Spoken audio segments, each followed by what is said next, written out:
The regime of the Islamic Republic has, for a very long time, built its relationships with its neighbors on not very friendly grounds. Muslim solidarity definitely doesn't work here. In particular, because, as you mentioned, Iran is made up of Shia Muslims, and Shias are a minority in the Islamic world, about 10%. There are only a few countries where Shias are the majority of the population. These are Iran itself, Azerbaijan, and Iraq. And in fact, Iraq is under significant influence from Iran. There's also Bahrain, although the ruling dynasty there is Sunni. Then there's Tajikistan, and essentially that's it. Which of them can Iran expect support from if its relations with Azerbaijan are poor? Azerbaijan has very close cooperation with Israel, and as we know, Azerbaijani territory has already been subjected to attacks. So in this case, pan-Muslim solidarity does not work. On Iran's side, only those groups that it has itself nurtured and supported over decades might take action. This has partially happened. We see this with Hezbollah, and the Ansar Allah movement, known as the Houthis in Yemen, has declared its support for Iran, but so far has not actively entered into combat, although that can certainly be expected. And essentially, who is left? Iran has lost many of its allies over the past year and a half to 2 years, largely due to Israel's actions against Hezbollah itself, whose potential is now significantly weakened as a result of the fall of the Assad regime in Syria. Iran has turned its neighbors against itself with its behavior over the past 8 days, even alienating those who, if not its allies, were at least its partners, such as Oman. Because the strikes Iran is carrying out and the damage it is causing to the infrastructure and economy of the region and the entire world are quite significant. And in this situation, at least among the surrounding countries, almost everyone is interested in seeing the regime as it currently exists and with the policies it pursues come to an end. Vyacheslav, it's interesting. Rubio has stated that the military campaign against Iran could continue for several more weeks. Do you have any predictions about what we can expect over these next few weeks? What events might unfold around this? Making predictions is a thankless task. I believe that the American military has some clear plans there mapped out for about 3 or 4 weeks, just as Trump initially said. I don't know what their plan is. Well, their exit strategy, what their plan is for ending this war, or what will be considered achieving its goal. Judging by what we've seen over the past 8 days, regime collapse is not necessarily among their objectives. Probably, in an ideal scenario, the United States would like to find someone in the Iranian leadership with whom they could negotiate further. But in principle, at some point, they could declare that they have achieved their goal in the sense that Iran no longer poses a threat, that its missile capabilities have been destroyed, that it will not be able to return to its nuclear program and thus conclude the campaign. That would, of course, be an epic finale for Donald Trump's epic fury, but in principle, that scenario is also possible. So I'm not going to venture into making any predictions, because I do not have a clear understanding of exactly how far-reaching the American plans go, and how well they are calculated, or whether they have a plan A or a backup plan B. But so far from what we see, the regime has not disappeared just from missile and bomb strikes, and it would be a bit naive to expect that it would. The regime is causing significant damage to neighboring countries and the global economy. Every day of this war has its own price tag, which is already being felt not only in the region but also in Europe. The regime is causing significant damage to the infrastructure of the United Arab Emirates and Saudi Arabia, affecting not only their energy and economic infrastructure, but even their life support systems and water supply in Saudi Arabia.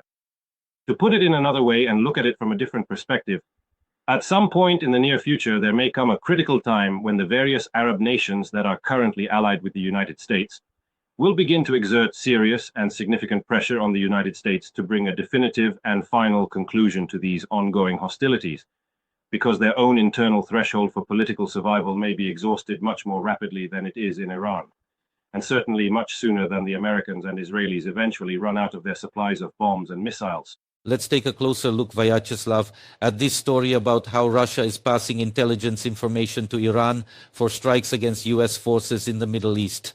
This was first reported by the Washington Post, citing 3 officials familiar with the situation. According to them, since the beginning of the war, Moscow has provided Tehran with data on the locations of American military facilities, including ships and aircraft. One of the publication's sources noted that this involves a fairly large-scale comprehensive operation, specifically targeting command and communication systems, radars, and military installations. One such strike was carried out in Kuwait, where 6 American servicemen were killed. But there is also a comment from Donald Trump. A journalist directly asked him what he thinks about this. And Trump said that he doesn't know anything about it. But even if Russia is providing assistance, that's bad because Iran is in a bad situation. And could this leak lead to anything? And obviously there are some connections there. Remember, just the other day, Iran's foreign minister said that cooperation with Russia is ongoing. He didn't specify anything further. How could events develop in this regard? Well, I am really expecting a more reasonable and clear response from the White House. Right now, it feels like the White House, just like with any unpleasant news, the human psyche goes through several stages from denial to acceptance. And the White House's initial reaction was to just brush it off entirely. The response from Donald Trump that you quoted was his answer when he was asked a second time about Russian intelligence. The first time he simply refused to talk about it at all. Now he says that we have the best army in the world and this can't have any impact. But if Russia is helping Iran, then Iran is still so helpless, which means things are going badly for them. But this doesn't really answer the question, strictly speaking, of what the President of the United States is going to do about Russia in this regard. Will this even be a subject for discussion with Russia? Will this become an important issue? It seems to me that if the operation does not achieve success quickly, and someone needs to be found to blame for this, then Russia is a very convenient target to say. It was precisely because of Russia's assistance that it was not possible to achieve results quickly. But here I'm getting a bit ahead of myself and speculating that perhaps the American operation will succeed. But of course, I really hope that the United States will take this information seriously and not just brush it aside. There is a lot unknown about Trump's attitude toward Russia, much that is difficult to judge from the outside, and probably a lot that is either irrational and emotional or simply things we don't know about. Because his reaction doesn't seem, frankly speaking, convincing or, in my opinion, adequate. But in general, American voters will judge this in 6 months. Yes. Another interesting thing is, the opinion of Russia's neighbor China and their general statement regarding the situation in the Middle East, right? Wang Yi called the operation in the Middle East a war that should never have happened and stated that China supports the swift return of both sides to negotiations and is ready to cooperate. And Beijing also criticized the US and Israeli strikes on Iran, calling them unacceptable. How would you assess China's reaction? Well, it's quite expected. China formally condemns it. In reality, it is probably satisfied with this turn of events from a political standpoint, dissatisfied from an economic perspective, and is clearly not ready to unequivocally support Iran with anything substantial. Not only because it is not ready to enter into direct confrontation with the United States, but also because Iran's economic and political ties in the countries of the Persian Gulf region have been diversified. It is true that China currently stands as the single largest buyer of Iranian crude oil. However, Iranian oil exports do not actually hold a leading or dominant position. Even when compared to other major energy supplies coming from that specific region, Saudi Arabia supplied more oil to China, so supporting Iran now in a situation where it has entered into direct confrontation with all its neighbors would mean damaging relations with Saudi Arabia itself, with Qatar, and with the United Arab Emirates, from which gas was supplied to China. China is interested from an economic standpoint in having the Strait of Hormuz unblocked as soon as possible and in ensuring that military actions do not affect the Chinese economy. That is what China is interested in. And unequivocal support for Iran, which would further worsen relations with Iran's neighbors, is clearly something China does not need right now. And that would be irrational. Vyacheslav, speaking of timing, just yesterday I was talking with friends and relatives in Israel. And on an everyday level, people are saying, air travel is closed there. So people are planning their future logistically. And the most pessimistic forecasts are until autumn. What do you think? How realistic is it that all this will last so long? Well, once again, it's hard for me to make predictions. I don't know what military plans the United States and Israel had, how they calculated things. Basically, in Israel, when Trump talked about 4 weeks on the very first day, people were saying, in the first 2 days in Israel, people were saying that the operation could last until the Persian holiday. That's the second half of April, so about a month and a half. But I find it hard to believe that combat operations of such intensity could last until autumn, both in terms of ammunition supplies and logistics for supporting American troops in the region, and in terms of Iran's ability to continue striking its neighbors and Israel with the same level of intensity, that the overall tension and conflict could last until autumn. I can believe that. That is the fact that there won't be any kind of resolution to the conflict by autumn that would allow us to turn the page. That I can believe. But the global economy cannot withstand a 6-month blockade of oil and gas supplies from the Persian Gulf. The entire international community will demand that the hostilities end as soon as possible. Here I am, if I can put it this way, somewhat more optimistic. I don't know whether America and Israel will have time, whether America and Israel will manage to achieve their goals, let's say by the end of April, but that is a certain threshold when the global economy, due to the lack of a third of gas supplies and a fifth of oil supplies in the world, will simply start to collapse. And the Arab monarchies of the Middle East, too, simply will not be able to survive for half a year under conditions of de facto blockade. They are highly dependent not only on selling their own resources, but also on food imports.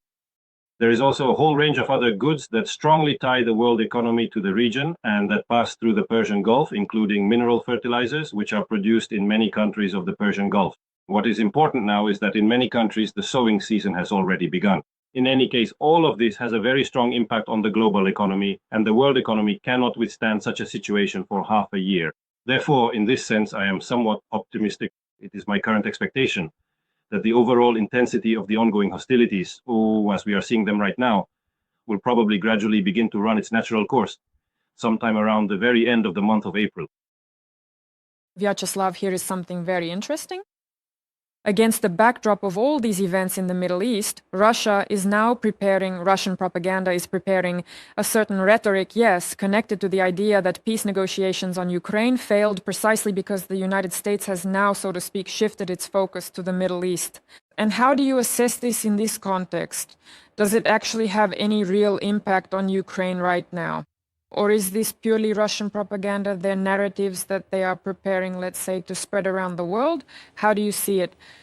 But how could this affect Russia's position if Russia has no intention of ending the war and never did? And all these negotiation processes over the past year are just an outward display for Trump of their own constructiveness, because Russia wants to establish relations with him, but it doesn't want to end the war. So what difference does it make what excuses they use?